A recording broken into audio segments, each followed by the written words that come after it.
James, they say that you are an emotion. You know, An emotion. That is funny. I never got it's like that a one. vibe. A vibe. Vibe. That's right. That's right. That's the right word. And I would see you on the screen Right. often, listening to your commentary. Uh-huh. This is the first time I met you in person, Yeah. and I couldn't disagree. Right. You are highly charged, Yeah. always energized. Always, baby. What's the secret of all this energy? You know what? I guess just being happy in life. Just being happy and like really doing things that make you happy. And in fact, my profession, everything I do is chess. I'm always happy because everything I do now, all my income, all of my thoughts, everything I do is chess. So I was grateful and blessed to be able to have this since 2018 for me. But before then, I wasn't as energized because I did have the everyday life work. I have to do this. I have to make money. I want to play chess, but there's no money in chess. I don't know how to make money with chess because I'm an adult and I have to pay bills, but I want to play chess, right? So, but that really kind of changed for me in 2018. So I want to go through that phase entirely, but let's first begin with when you started playing chess. Yeah, You were born in '92. that's right. So when was the first time you got introduced to the sport? My dad taught me how to play when I was around 7, 8 years old, and it was basically being from Detroit, Michigan. It was it's not rough. It's as rough. There were rough places, but Detroit, Michigan was like not the easiest area to live in. Growing up, basically grew up in the hood to say the least. Right, it was just not a good place for a long time. Right, so now that's changed, but for my dad, it was really me bonding with dad, but also keeping me out of trouble and out of things that you can get into in Detroit, Michigan. So for me, it was a way to play chess and also stay out of trouble. And also there was a chess club. My parents knew where I was at all times, kind of things. You don't have to worry about, just the crazy things going on in Detroit. So we were playing chess. He taught me how to play. 2 years later, I actually ended up beating him for the first time. And he was like, he's like 2,000 strength. And back then he was like 15, 1,600. So for me to beat him at like 10 years old was like, I was playing good. I'm like, at least 15, 1,600, or at least around there at 10 years old, which is really nice. So, what really, the big part of chess for me that like really kicked it into high gear, and especially for my dad too as well. I think I get a lot of the work ethic I have from my father, but he had, I was on the chess team at school, Bates Academy, it was the name of it, and I was in 5th grade, maybe 4th or 5th grade, but I was in 5th grade, and I remember there was a nationals. So, you got nationals every year. You got the team nationals that happens in the U.S. And they go to nationals and they play and they have fun. It's great. The national team championships, kids play. But what happened was I wasn't good enough to go to the first one. So the coach was like, rest in peace, Harold Steen, my first chess coach ever. He was like, yeah, your son's just basically not good enough. We take the top players and they pay for everything. They pay for the flight, hotel, pay for you to play chess there. And you play for a national championship. But I wasn't good enough. My dad didn't like that too much. So after the school got out that year, we played. He would get me up. It's summertime, right? We out of school, and I don't have to get up early anymore. That's what, like, usually, when summer comes around, you just sleep through. Like, you sleep in. You don't have to get up for school. My dad was getting me up every day, 7 o'clock in the morning. I'm like, bro, man, I'm out of school. What are we doing? Like, but I was like, all right, Dad, I guess we'll get up. But he was getting me up to play chess from 7 to 12 noon. So we would play hours of chess on the clock, just downstairs, just playing chess all day. Well, I know like 4 or 5 hours, and then I would go about my day. But all of that worked because when I went back to school, I was beating everybody except the coach. I was beating the first board, the second board. It didn't matter who he was. So you were training every day, 4 or 5 hours a day that summer. And it worked. I went back and I was able to make the national championship. Then the next year, I was the first board, and we won the national championship because I was the first board there, and I kind of carried the team in a way. But that was my first little bit of like work. Was when I learned, playing with my dad. We worked a lot that summer. Came back, went to nationals, and I just had a bug. I was like, I like this game. I really like it. It's fun. I'm intrigued by it, and I was able to beat my dad when I was about 10. Beautiful. So your dad played a huge role. What was Absolutely. the profession of your parents? Yeah, when great you were question. Growing up? My mom, she actually was a stay-at-home mom for a long time. Then she went to school. She just finished her bachelor's now, and she's actually working in the schools as like a counselor in a way. Is what she does. She was also in medical for a long time. She was doing like a receptionist and then doing some other stuff, checking people in, just doing medical stuff around hospitals in Michigan. In Detroit, and then my dad has been a lifetime. I'm 30. I turned 31 in July 6th, so all my life basically 30 years in parking for Detroit, Michigan, like the manager. Now he's like one guy above him. He moved up through the ranks, so He's like the guy when it comes to parking all over Detroit, Michigan. Oh. If you get in trouble, you get a parking ticket. My dad, actually, I would get random calls or like texts sometimes, like, "Yo, I saw your name at the bottom of this parking ticket," and I was like, "No, that's my dad, bro." Like, cause I'm the third, he's the junior, so it's kind of funny that that's what he does. Yeah, tell us about the name. Yeah, yeah. James So Canty III. your grandfather is Yeah. James Canty Sr. Senior, that's right. Your father is James Canty Jr. Yeah. and you're James Canty III. And my son is the fourth. Correct. My first son. That's right. I have two sons. So one's the fourth, and the other one is Vincent Alexander James Canty. So pretty cool. He got a nice name there. But James Canty the third. So what's the logic behind not having new names for each person? I guess it's more of like, you know, the lineage like living on kind of thing. Like I was always been my name, so for me it's just James Canty the third. But some people are like, that sounds like royalty, and I was like, you're right. You know, I never thought about it like that. Yeah, Exactly. You're right. I am royalty, right? Like, so that's kind of funny. But no, it's just more of like being proud of your son or being proud of, you know, sometimes you even see that with women too as well, very rare. But it is definitely, you know, being proud of your son and giving the name to them as well. So That's a very interesting thing. Yeah. So you started getting better. By the way, do you have any siblings or? I do. You have? I do. I have. I actually have an older brother, half older brother, and a half older sister. And then, which I didn't like growing up. Now we're cooler because we're older and like in adults, we can text and stuff. But they weren't in my life when I was younger, up until even high school. So I kind of just knew of them, but we weren't like together at all. But my immediate siblings is my little sister. I have two little sisters and a little brother. So he's the baby. But it's four of us, and 7 years apart between me and my little brother. So he's 23, about to be 24. I have a little sister that's 26, and then I'm 25. So it's like 23, 24, and then there's a 4-year gap between me and my other little sister. So she's 26. One's in Ohio as a reporter on TV. So that's pretty cool. She's always on TV. My little sister is a Delta flight attendant now. She also is in ministry too as well. And my little brother is a nurse. So he's a nurse. He also wants to be, I think, a veterinarian at some point. So Wow. Yeah. So you're the eldest amongst them. I'm the oldest, right? Yeah, you're the oldest. I'm the oldest, yeah. So that means you are very responsible. Yeah. As a kid. I was growing definitely up. responsible. Exactly. I remember having sometimes my little brother and sister would fight, and I would hold them up in the air like this to keep them away from each other, right?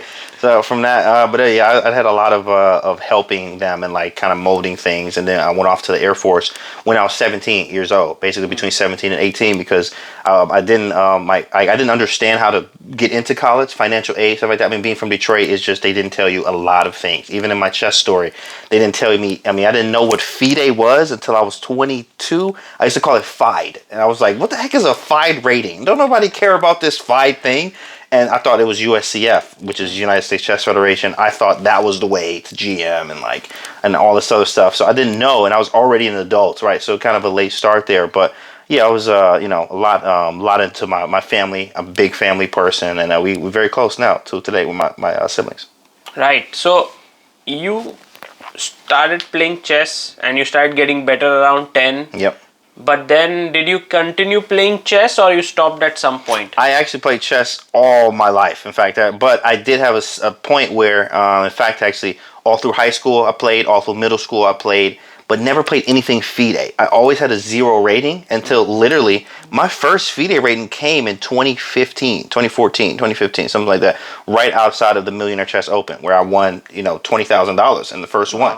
It was really nice, but it was up until that point, I'm an adult and never had a FIDE rating. But I had a USCF rating. I actually hit master. I hit master in high school.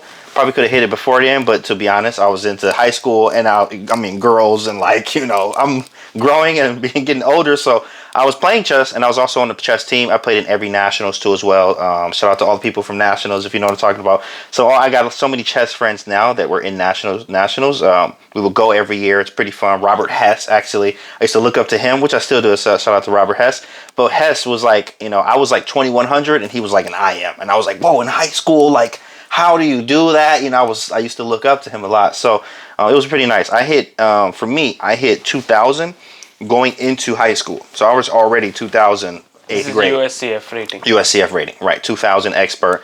And then I graduated 2200 right before I graduated. So I graduated in 2010 and I hit 2200 OTB USCF in 2009. So I was very ahead there. But then after I started graduating, you got to figure out life. You can't just do nothing. And chess, I was like, it takes money to pay for this. I mean, I don't know how to get it. My dad's not going to pay everything for that. I had to figure it out. So for me, I wasn't going to college there because I couldn't figure out the financial aid and nobody was helping with that. So I was like, I'm just going to go to the military, right, which is easier.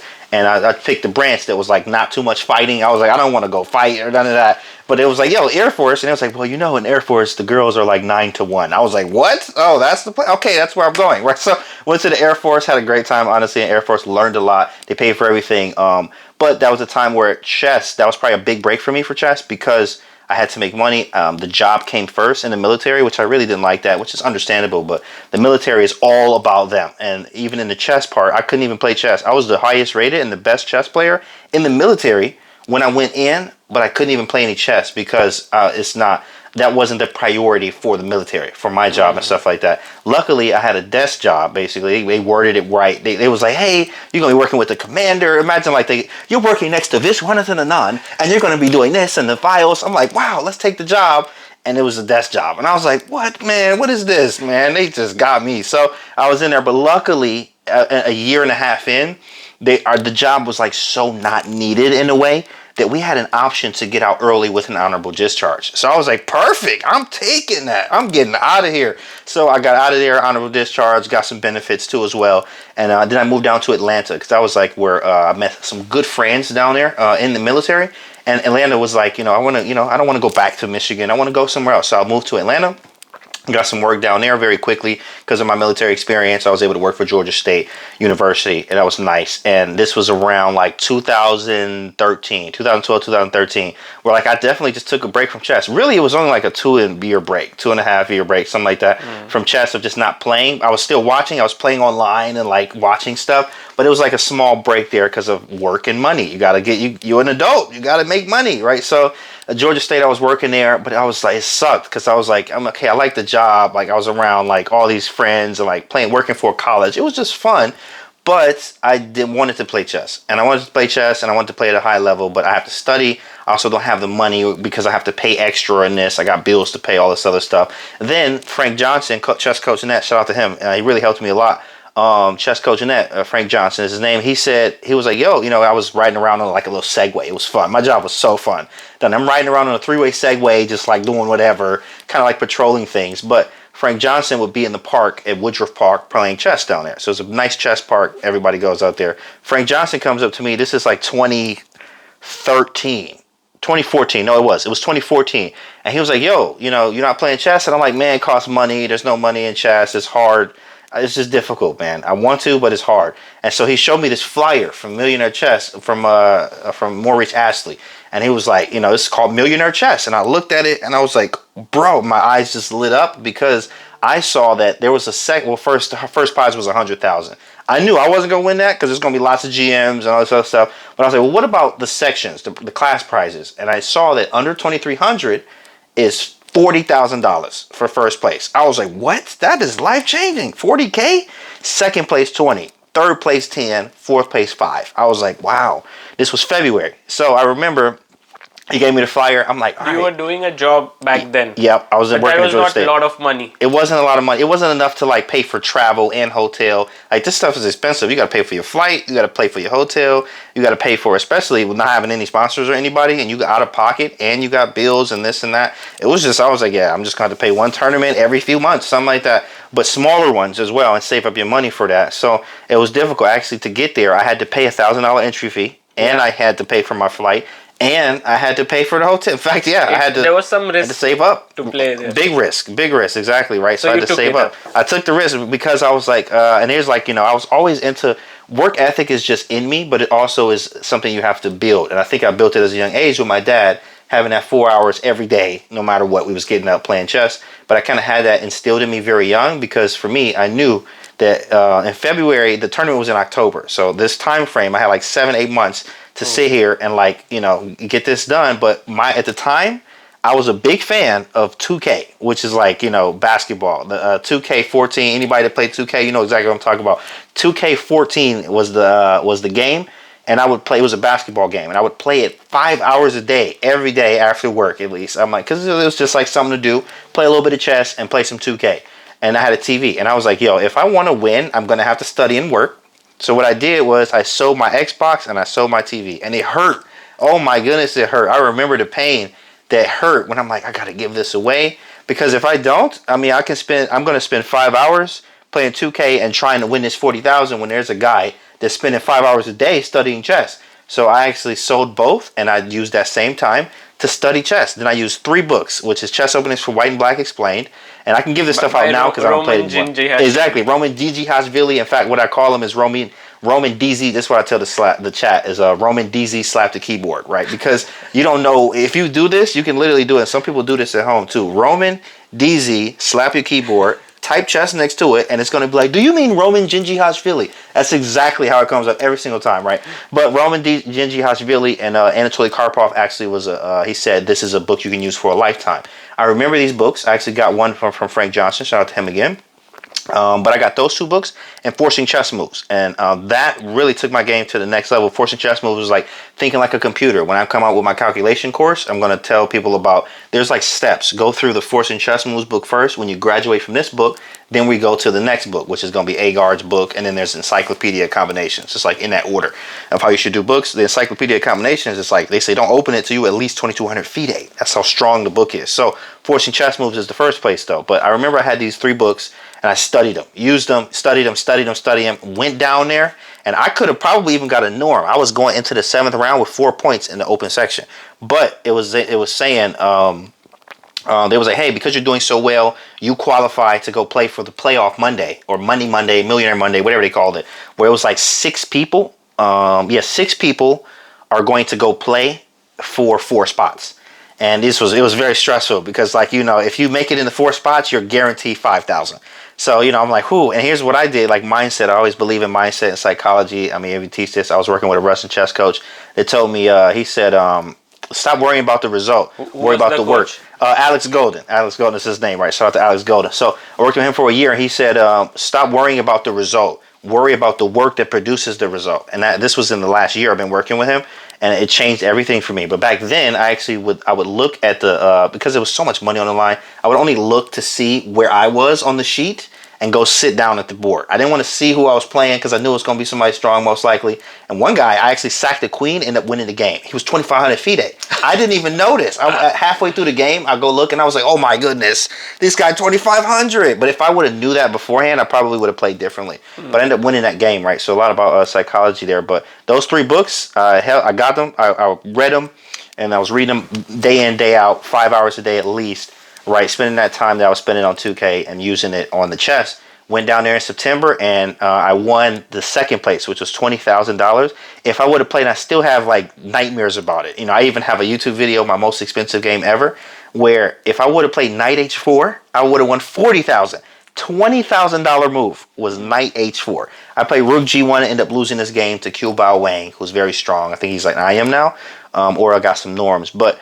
I played Rook G1, ended up losing the game. Knight H4, I win an extra 20. So, of course, I wake up like, oh, Knight H4. Oh, sometimes having like nightmares, you know, waking up, the cold sweats. Oh, man, Knight H4. So, but yeah, that was it for that. I got those 3 books. I went down there and won the money. It was good. So you made that money. Yep. And you got to know that chess can actually. I was like, wow, there's money. Exactly. I felt better. Like, wow, let me keep studying. So 2015 came around. I went again. I didn't win in that time.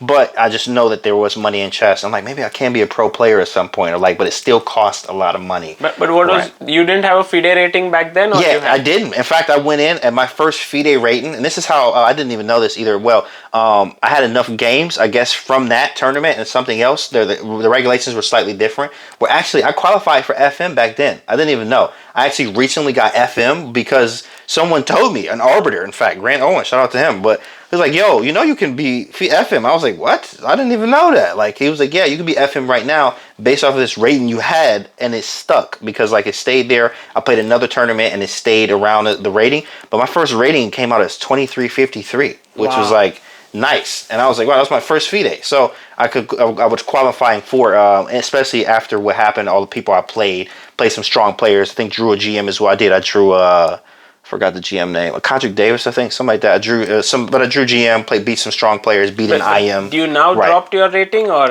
Yeah, it's lower now because what happened was, what's funny is the next tournament I went to, where did I go? I went to a Charlotte tournament, one of the first Charlotte IM Norm tournaments. Hans, when he was in FM, actually there. I drew him, should have beat him, but it was, what happened was I got like 4 or 4.5 out of 9, and it dropped 100 points. And I was mad at FIDE. I was like, what is wrong with you guys? This whole section was all IM and FMs. Like, how do I drop 100 points? I was really mad about that. Because I'm like, I mean, I see dropping points, but 100 points? After having 4 out of 9, I was like, yo, this is ridiculous, right? So then it was just really a battle of that. And I was kind of annoyed and stuff like that. So then I had some swings where I was just trying some stuff OTB and then lost a few games, right? So now I had recently I actually had one of my greatest tournaments ever where I was in Charlotte US Masters.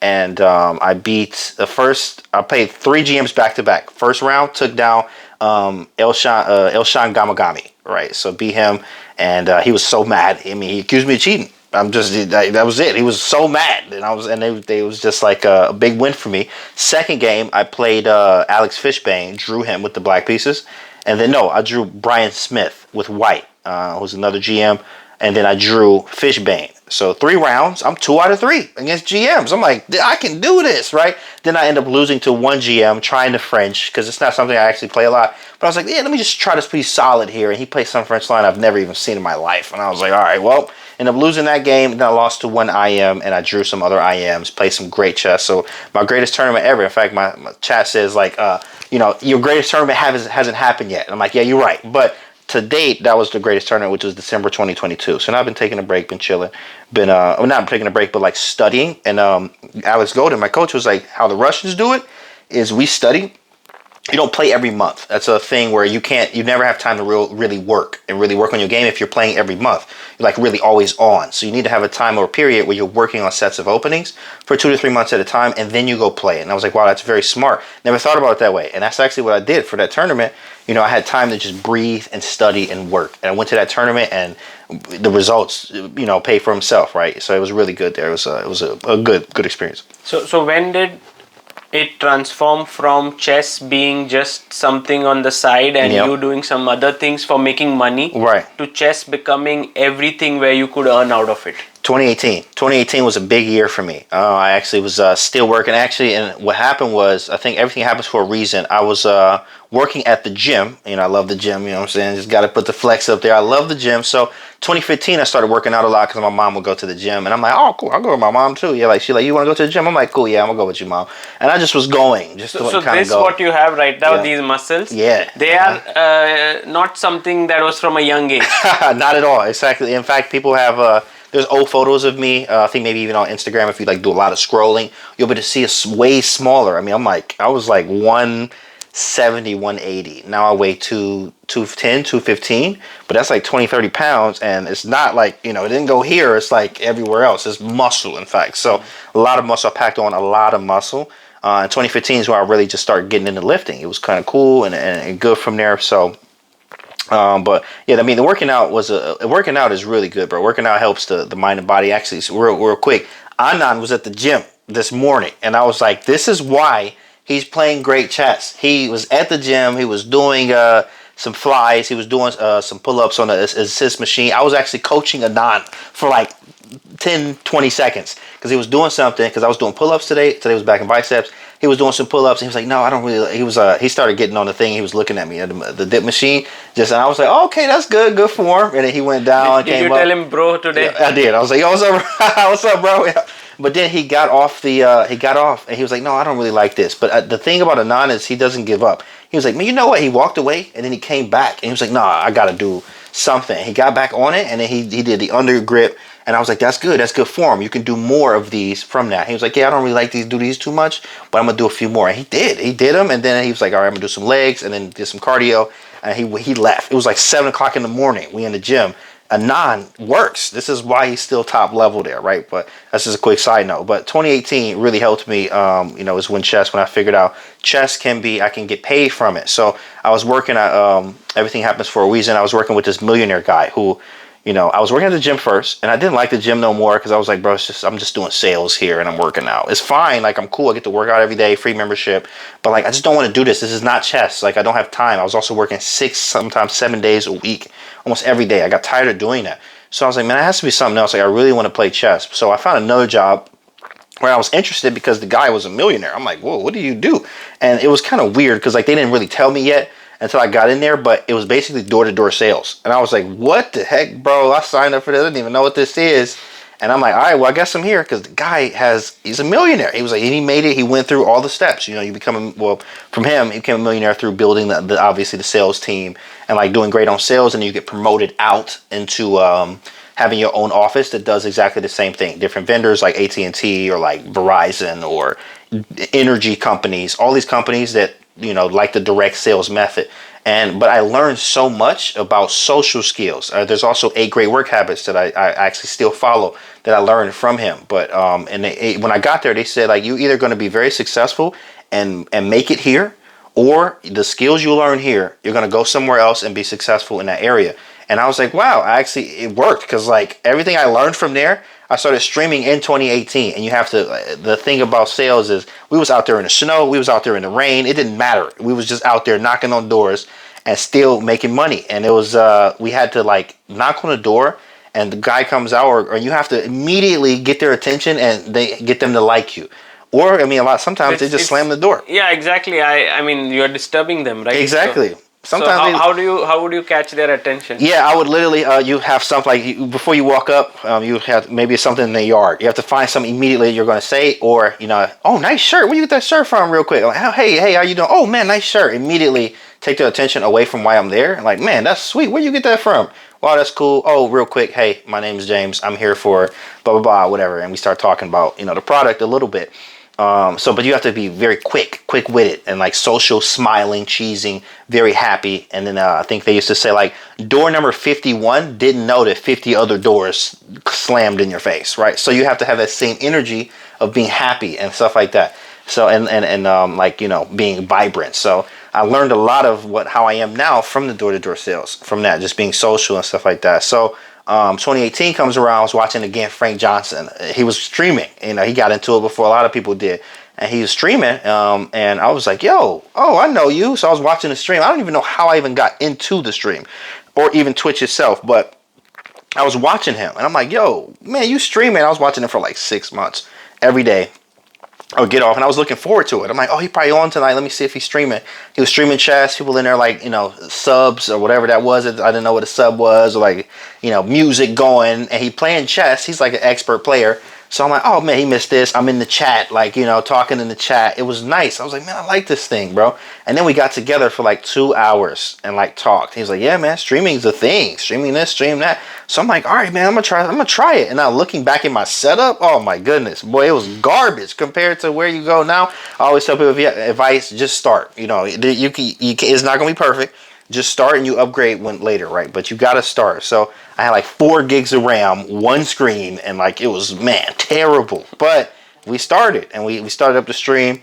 Things were good there, and it was just fun. I was just doing the same stuff I learned from sales, basically just talking, being fun, having a good time, enjoying myself. And we got viewers. People started coming in, and then chess.com approached me like, hey, you want to be a part of the ChessCom program, which is streaming. And it was like probably 20, 30 people in there. Now it's like, oh, well over hundreds, I think now. And then we even got a community streamer program. It's just so big now. But back then it was very small. So they invited me to it. And I'm like, all right, cool. Yeah, I'll join it. And then got gear, got some Chess TV time. And then it was like, man, we like, you know, your personality. You want to do some commentary? Got some commentary gigs. And I remember one thing they did say from the millionaire that I used to work with. He was like, yo, you know, say yes to every opportunity, basically. So I'm like, all right, cool. So I started saying yes to this. I'm like, yeah, I'll do it. Yeah, I'll do it. Yeah, and I still do that today. Yeah, I'll do it. Yeah, I'm in. I mean, if we have to change it, we have to change something. But at least I'm going to say yes to the opportunity. So that worked out. 2018 was a very big year. I hit Twitch partner, which is like 1% of the whole site, getting the check mark and like being approved as a partner. Within the first 6 months of me being there, it was like, wow, I can really do this. And this was starting to become an income. I could leave my job. And in fact, when it started making, I was starting to get more money. I was making the same amount at the job I was at. I was like, you know what? I'm out. So I'm about to try to do this full time with chess lessons. And it's not just streaming, because streaming is stagnant money. Like some days is this, some days is that, some days is this, some days is that, unless you have like certain sponsorships, which is even sometimes hard to come by. But for me, it was more of they say diversify your income. They like millionaires have like 20 sources sometimes of income, up to 21. So having the commentary, having the Twitch streams, I didn't have the YouTube at the time, but now I have YouTube.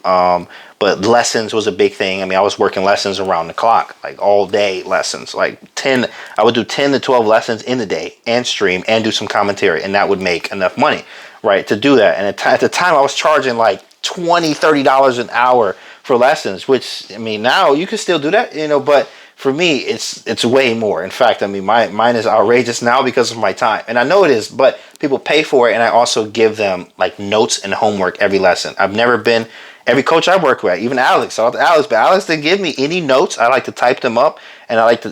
There's a quote that says like, and it's a statistic: you forget about 90% of everything that you've learned in the first hour within an hour of you leaving it. So within an hour, you forget like 90% of the lesson that you just had, or you spent $100 for, $50 for. You forget so much of it, or they send you a little file. I even worked with Roman Ginji after I won at 20,000. I'm like, bro, your books was fire. Here go 1,000. Let's work together, bro. He gave me like 5 files, and we played blitz games and talked chess, and that was cool.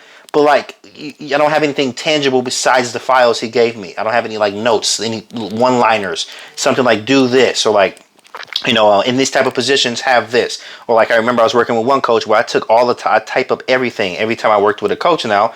One coach I worked with, Arthur Kogan, he was like, yo, when it comes to closed positions, you need maneuvering, and you need, I think he said, I forgot the other thing, but maneuvering, he said it requires a higher level of skill, and you need to be able to know how to maneuver in closed positions. And I remember this because I typed it, and I went back and read the stuff later, right? I can still go read these notes. This was like 2019 I was working with him. So I can go back and read notes. So I do that now. I actually, I charge a lot, but I also do give notes. I type them up and give them because I know that's what I want. I want it to be tangible. So if we don't work together again, or if we continue to work, you have something tangible, and it comes with the price as well. So, but I mean, it came from like having nothing to streaming, having coaching. I'm a chess kid coach. I have YouTube. I have sponsorships now.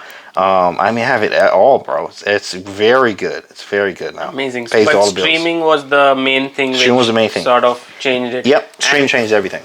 When did you get married? Like, tell us your story of your love life. Well, I'm divorced now. Okay. Hey, no. But no, we actually have a very good relationship. You always want to have a very good relationship with your partner, or whoever that is, whether y'all together or not. You got to have a good relationship with them.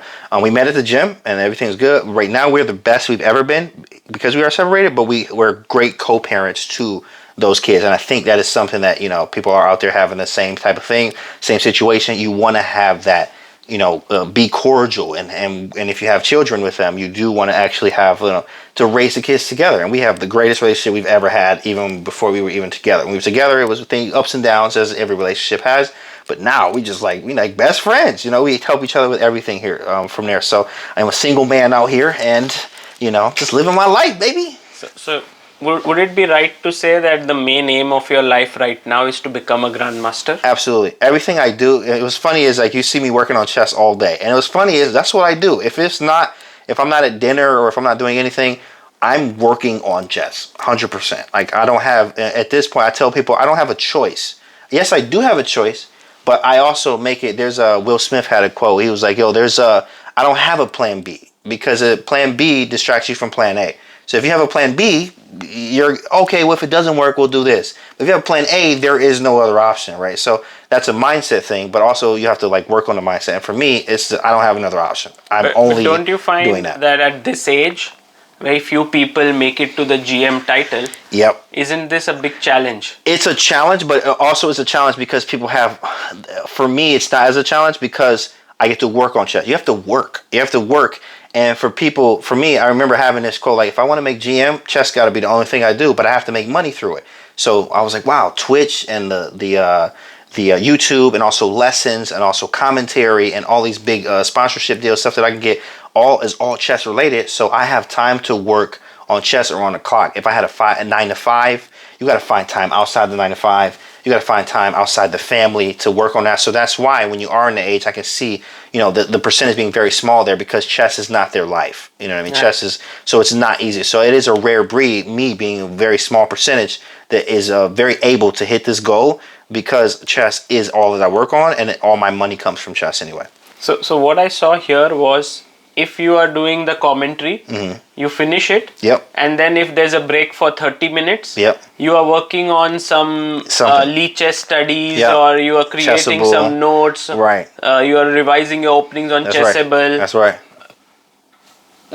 How does this happen? Like, generally people want to take some time off, they want to rest. Yeah. So this work ethic, was it from the military? Was it your father who taught you those, you said a few hours, few days in the summer vacation? Yeah. Or is it something that is just coming from within you? It's a little bit of everything. Also, I remember when I was working with the millionaire, he helped a lot because he would say you need to listen to things that are motivational. So for a while, I would just listen to people that, I would just have it up in the background of people that were talking about motivation, discipline, work. And one thing that they said that I even teach this to the chat all the time. They're like, yo, how do you stay motivated? And I'm like, well, I'm going to be honest with you, sometimes you're not motivated. But what happens is if you only rely on motivation, you are not going to hit anything. You're not going to do it. But discipline is different. Discipline is a habit. So if you have the habit of doing discipline, even when you don't want to do it, you do it anyway. Because even if you're not motivated, then you might be motivated later. But, discipline is like, I have to do it anyway. For instance, the gym. I was at the gym streaming today,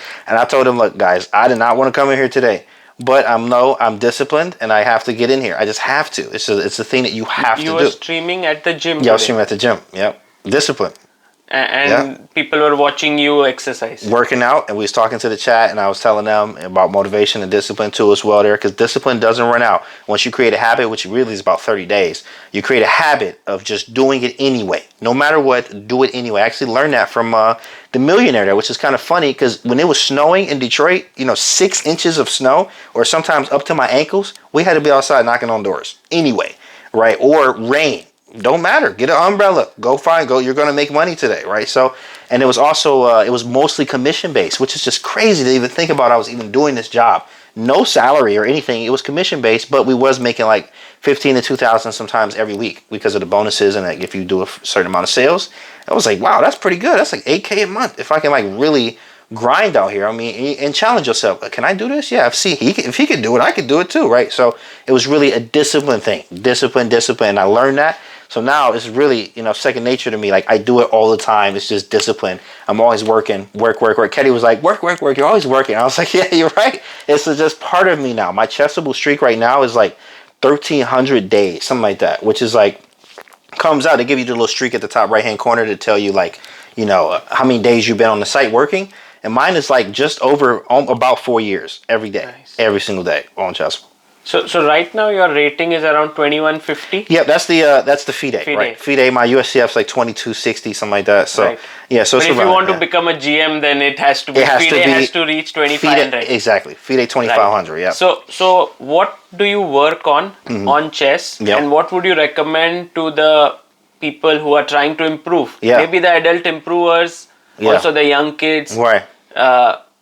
What is it that you work on every day on chess? The most now, what I'm doing now is more of like changing up openings. Now is most of my work because I do a lot of calculation. But right before the tournaments, I'll do like hours of calculation work, like sitting there and spending hours. Sometimes I'll spend a whole day on calculation work, just like what that is. Material? So what it is, a few books, a calculation, which is Jacob Agar's calculation. That one's good from Grandmaster Preparation. That's an excellent one. Also, Forcing Chess Moves, which is I don't use anymore because I've kind of graduated from the book, is what I say. So once I've done that one, I'll do Grandmaster Preparation. Now I use Encyclopedia of Combinations, which is a very hard book. They say you need to be 2200 FIDE before you even open it. But what it is I'll sit in these positions for, I remember anything you do in practice, you're going to do in games. So I used to sit in positions and I would set the timer for 10 minutes. And on Chessable, you can do this to set the timer for like 600 seconds, 900 seconds, whatever. So I would sit it for like 600 seconds, because I think it's 10 minutes. I just don't remember, but it's up there. And I remember when I was sitting in games, I would want to move after 10 minutes. But after training for a month or 2 months of sitting in positions, not moving, literally just calculating. This is a very great tool to just calculate. And would you do it on a chessboard or on a 2D board? I recommend Honestly, yeah. If you, man, that's a tough one because for me, I can only use I can do chessable. I can look at the screen, but I've been playing chess 23 years now. So for me, it's easy. But if you don't have that experience, you probably do need to use a board. That is the best way. I mean, that's how I used to do it. Is just with a board. I started using chessable like 3.5 years ago. So before then, it was only board work. But 3.5 years, I mean, to me, it just looks the same. The board, the computer, it all looks the same to me now. But I do recommend sitting at a board, for 10, 15 minutes and just calculate. And I remember working with Alex Golden. He was like, yo, it doesn't matter if you get it right. That's extra credit. And I was like, wow, that's fire. Like, I always thought you should, get it right. And you would feel a sense of like, oh, I got it wrong. You know what I mean? Dang. And that's how most people feel when you get it wrong. Oh, I got it wrong. But you have to remember that, the work he was telling me, like, that's 15 minutes. If you're sitting there calculating, you may have gotten the answer wrong, but you just sat there and calculated for 15 minutes. You have to remember that that's really good, and you can use that later. You can use that much later on where it's going to be amazing. Like, that training is going to work for you. So when you need to sit there in a position for 15 and 20 minutes and figure it out, you will. And I've actually had a game where I remember recalling a game where I sat there for 30, 35 minutes. Actually, recently I had two games. I had one in an IM a tournament, norm tournament.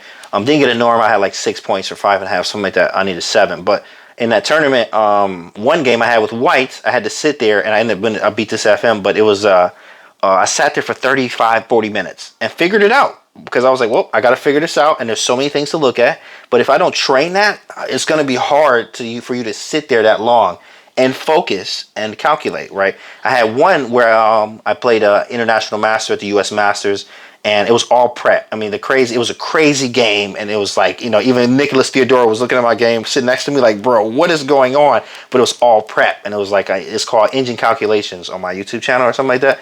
But all prep, craziness. It was a French line, and I found a game from Duda, who Duda played it with the white pieces, ended up winning the game. The guy straight away, the guy did something different that Duda's opponent didn't do. And that's where I had to sit and think. I was out of prep, but I sat there for almost 40 minutes because I had to figure it out. We ended up drawing the game, but I did have to sit there for 40 minutes and figure out what to do, or you could go wrong very, very fast because when you're out of prep, you do have to calculate, right? And at some point, you're going to have to calculate. So one of the biggest skills to work on is the calculation part. Hence, COE, calculation over everything. Got the socks, we got the socks here, right? Got the chain, shorts. Calculation over everything. So tell us about this while we come back to your working methods and what you do. Right. COE, when did this come about? Is this your brand? What is it? This is my brand, and actually shout out to Alex Golden. In a way, I remember I used to ask him every time I started working with him in December of 2021. And we worked for almost about a year, maybe 7 months, something like that, right? Just under a year.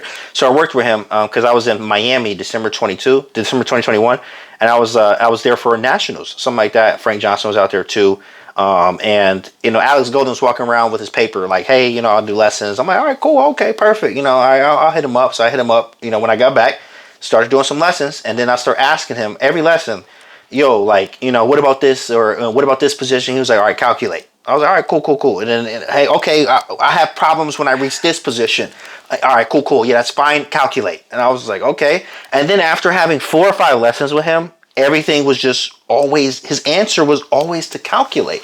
And I was like, bro, this is something. Like, I just, you're supposed to do this thing, calculate. But when you hear it from somebody else and they keep telling you to do it, it hits differently. So I was like, wow, you're right. So I started working on calculation. And he was telling me this is how you work on calculation, sitting in positions for long times and not moving, literally having the discipline to sit there and not move. I mean, imagine you're sitting and you have the book right next to you with the answer, and it says white to move, and it gives you 10 minutes. A lot of people don't sit there for 10 minutes.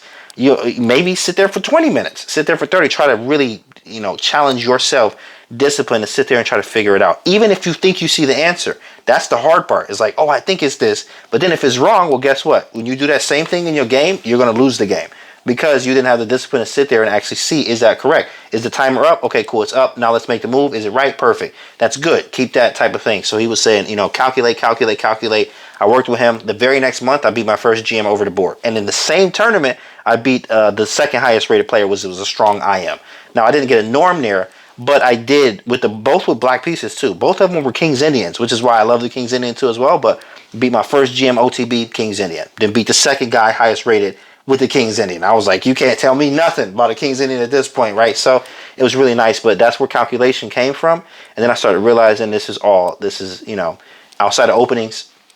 Even I think I heard a story about Susan Pogar when she used to work for Webster, and she would have, when new people would come in, she would have them, especially the openings guys, they'd be like, what's your favorite part of the game? And he would say, openings. And then they'll have them go play Ray, and Ray Robson will play something weird. H3, move 1, H4, move 1, and throw you off your openings and beat you every game because it's not about the openings. Okay, it is in certain parts, 20% probably. Even at my level, you know, and higher, he's like, yeah, 20%. And that's what Alex was saying. Alex goes, like, it's like 20, 30% of the game is to open it. The rest is the calculations, the positional play, your understanding and stuff like that. So I was like, yeah, calculation of everything is real. And that's when it was born. And then it was about a year later, we got thousands of stuff across the globe. Thousands of orders, in fact. Wow. Yeah, everywhere. So it's a store now. It's a store. We have shopcantymerch.com. That's the name of it, shopcantymerch.com. We have somebody just messaged me on my stream today, and it was like, yeah, Canty, we had some people in Vegas. I was unfortunately not able to make it, but they was like, yo, in Vegas at the chess festival, there was people with COE gear all the time. I have a highlight reel on Instagram, and I also have a Discord, a channel in the Discord where I tell people go post it. Like when you get your stuff, post it in there so we can show that how many people are, you know, part of this calculation of everything. So what you're wearing on your neck, COE. that's CEO of COE. CEO of COE. Exactly. I thought it was just a joke at first, like what you're doing, but actually it's real, yes? It's a real thing. It's a real thing. Calculation of everything. Where do you see COE going? Oh, in fact, I talked to a friend of mine where we were talking about maybe even seeing it on, like, you know, fighting, like UFC type thing. You know, we want it to be really, really big. Calculation of everything. It's not just, you know, I always tell people too, the C could be whatever you want it to be. It could be cash, cake, Christ, cookies, you know, whatever you want it to be over everything. Absolutely. That COE is real. You can do it in all aspects, because when you're calculating, you do it calculated, you know, it's gonna work most times, or at least you can see things through, and you develop a little bit more discipline and patience through that. So COE, I'm gonna see it more on sports teams. I mean, I would like to see it here one day, you know, like COE, Team COE, the Global Chess League, right? You know, that'd be fire. I'll root for them all day. You know, that'd be fire. So to see it on clothes, and also a bigger collaborations like Nike and stuff like that. Brilliant. And coming back to the question of becoming a grandmaster, you think that this is something which you're going to focus for the next few years? Absolutely, 100%. I have nothing else to do but to work on it. And you know, this is what's funny is, like, commentary to me is free lessons. So when I'm here watching them, especially if I can guess or like find a good line or see what they're doing, see what openings they're playing, right? It's really good to mimic them. This is how you have to actually, you know, stay ahead of the times, stay current on theory, and watch the best players playing, and you copy them. You do the same thing, you get a lot of that result. You also get a lot of that mindset, or a lot of being around them. For me, I always say commentary is free lessons, because I'm sitting here watching these guys do it. They're playing it. They're doing this. They're playing my favorite opening. How do they do with this line? Oh, that's cool. Perfect. Take this game. Take that game. And you can also, you know, spend time in the database. And I spend a lot of time looking at all the tournaments. Like Fabiano, he follows everything. Fabiano just follows, oh, this tournament's going on. This tournament's going on. He's watching everything. And I like to do that too as well. I follow everything just to see what's going on, what's being played, what openings are not being played. For instance, King's Indian. I love King's Indian, but that's not being played a lot. It's not being played a lot. It's good to use it as a surprise weapon. I see some GMs playing it, but I mean, it's different. It's a little different there. And there's also certain situations. I even asked LeBron Aronian. I asked him when I was in Kazakhstan, like, yo, you know, Grenfell, King's Indian, like, what's up? He was like, yeah, problem with King's Indian is that when you play these higher rated players, they just know what to do with the space. And it's very hard to get, you know, the positions you would like out of a King's Indian when you're playing these very, very strong players. And I'm like, wow, that makes sense. It makes a lot of sense there. But he also said, yeah, you compare it with a different opening, like Grenfell or something like that. Yeah, you can play anything these days, but of course it is, you want it to be easy. You don't want things to be so difficult, where I was having difficulty with the King's Indian. Even though I beat my first GM and beat an IM, OTB with that, like, you know, it's still having difficulty there in certain areas. So it's good to be versatile. In fact, I saw Fabi with a quote. Fabi used to be my screensaver, but he had this quote that was like, hey, you know, many players, there's this thing about stereotypes that, like, players have different styles. And he's correct about that. But he was like, but as they get stronger, we start to see that most of these players are universal. But the only thing that separates them is their calculation. And I was like, oh, that's fire. That's why I kept it as my screensaver.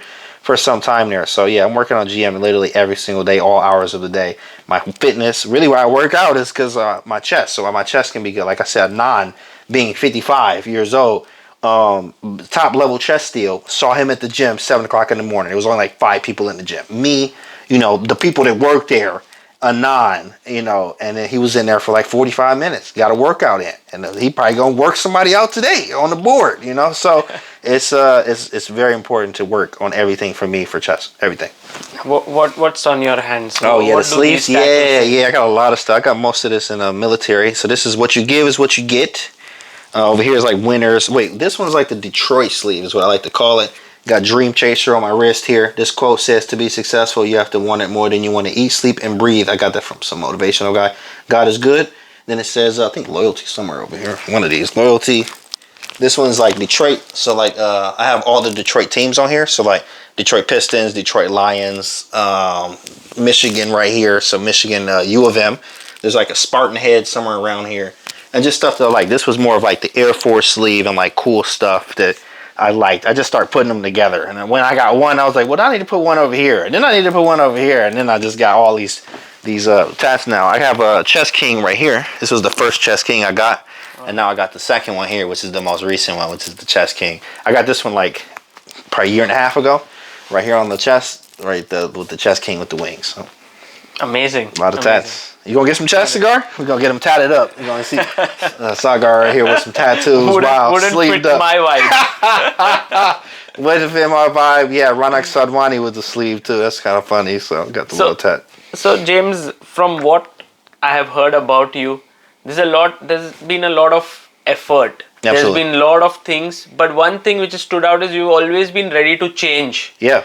Like if you are here, it's not like you're stuck there. You're ready to change to something else. Right. Even here, I could always see you very relaxed about things. Would you do this? Yes. Yep. Would you do that? Would you commentate? Yes. Would you be in the studio? Yes. Yep. So how does this flexibility come? Is it like you don't care? Yeah. Is it like you are very relaxed about things? Yeah, I'm actually very. I have to be. You want to be very relaxed about it and be very calm. I mean, even Hikaru is a big influence on me. A big influence. I am on Team Hikaru, which does commentary. We do content. I've been out to Toronto, like to do content with him and stuff like that. So I mean, I can even message him right now, like text Hikaru. So I have a good relationship with Hikaru, and it's really cool to have that. And I learned a lot from him from business side. He even said, "You're not a real streamer if you don't show up every day." So I started showing up every day. And I was like, wow. And then my stream, of course, blew up even bigger than than I ever thought it would be. And it's just continuously growing. But I got that from Hikaru. One thing from that, he grinds very hard. On Tuesday, he spent 8 hours streaming, and he'll win the title Tuesdays, both of them sometimes, right? That's just crazy work ethic there. But I learned a lot from that. He said one thing he says that everybody's a joke. He literally doesn't care. But at the same time, that is a very good, way to be calm and like no pressure. Just say yes to it. I've actually learned that from the millionaire too, as well, that I used to work with. Like, hey, say yes to it. Say yes to it, and you get more opportunities. It's also easier for you to say yes, and like it's easy. It's just much more easier to say yes than to make conflict and to not be flexible. People want people to be more flexible and more calm than not. So I've learned that a long time ago. So I'm always very flexible with things. Very interesting. Let's say 2 to 3 decades down the line, what do you want people to remember you for? The work ethic. They like, man, anything is possible. Anything is possible. Don't let anyone tell you that you can't do something. I always say, like, of course, when I hit these next goals, I am in GM. First person I'm going to thank is God. Second person I'm going to thank is the haters. Everyone that hated, everyone that said I couldn't do it, thank you. I love you, right? And in a way, it's sort of bittersweet because you want to hate the haters, but you got to love the haters because sometimes that motivation that you're missing, that you're like, oh, I'm not motivated. Well, hey, remember that guy that told you couldn't do it? You're like, man, you're right. Let me go do an extra 2 hours of study right now because you have that in you, right? It's very good to do that. And if you don't, they say if you don't have haters, you're not doing anything. And that's actually correct a lot of times. They're like, oh, they're not hating. Cool, right? There's also this quote thing about the 80-20 rule where you can use that in anything. But the 20%, there's going to be 20% that always don't like you. Even you, Cigar, like you are great. Who don't like Cigar, right? Or Who doesn't? But there's some people that just probably don't care for you, and that's okay. You just have to put them in a category and remember that is 20%. If you give them $1 million, they still gonna hate you, right? 20%, but 80% is always gonna love you. Always gonna love you. They love everything that you do, type thing. So that's a good mindset to have. So you don't get down when you see negativity or somebody coming against you. You just, in a way, I smile at it, and my chat is like, we clap at them. Oh, they're going to 20%, and they hate that. The person coming at you with that heat, because they didn't expect that type of response. They're looking for they want you to come back at them. I'm like, no, I'm not. Hey, bro, thank you for identifying yourself as the 20%. I love you, and I'm going to see you at the top, or at least you're going to see me at the top, type thing. So it's always a mindset there. But for me, I want people to remember me as the work ethic guy. You can do anything that you put your mind to. Of course, a lot of times that 4-minute mile story I always like to tell about, like, oh, you can't run a 4-minute mile. No human can do that. And then it happened. And then millions did it afterwards, right? So it is something, that people like to project what they can't do onto you. And you always want to remember that. Like, they say that you can't do it. I mean, yeah, there are stipulations. Like, yes, you can do it, but I have to put in the work, which requires this, and that, right? I won't be able to do it. You are correct. I won't be able to do it if I don't do this work here. So, remember me for the work, and that you can do anything you put your mind to. James, it's been an absolute pleasure knowing you. Thank you. And whenever you are around, I think you lighten up the mood. Absolutely. You make it very, very lively and entertaining. That's right. And thank you for doing this. And also, I feel very inspired right now. Thanks, man. Of course, I'm inspired too as well, man. ChessBase India is an 8-hour video on how to use ChessBase. Still don't know how to use ChessBase, so we're going to actually do some ChessBase training too as well, so y'all be able to catch that. Thanks for having me, bro. Thank you.